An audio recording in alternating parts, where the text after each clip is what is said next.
Hi, I'm Joey. And I'm Corey. And we're going to be giving a book review on Ella Enchanted by Gail Carson Levine.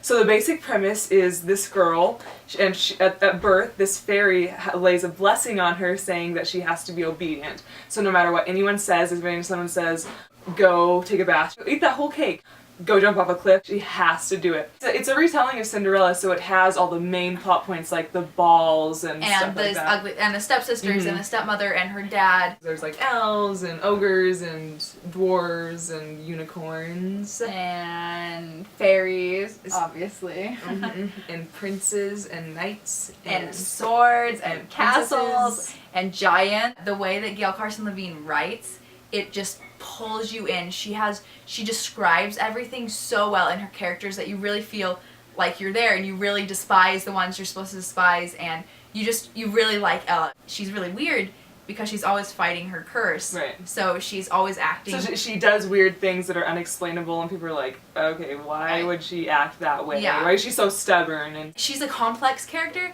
but she's kind of simple at the same time, and you really understand all the emotions that she goes through all the time. Prince Charmant, everyone calls him Char. He's such a good prince. And you meet him when he's really young, and he's Yeah. just so nice, even when he's about 8 years old or something like that.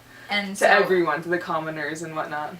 So as Char grows up, he leads a band of knights, even though he's really young. His knights all really respect him, and the way that they talk about him really makes you respect him, and Ella respects him a lot, and he respects her. He wants to grow up to be able to take place as king, even if it means making some sacrifices. He's just pretty perfect. The way that Gail Carson Levine has these characters, they are so neat. Yeah, I don't know, they're she so just describes them so well.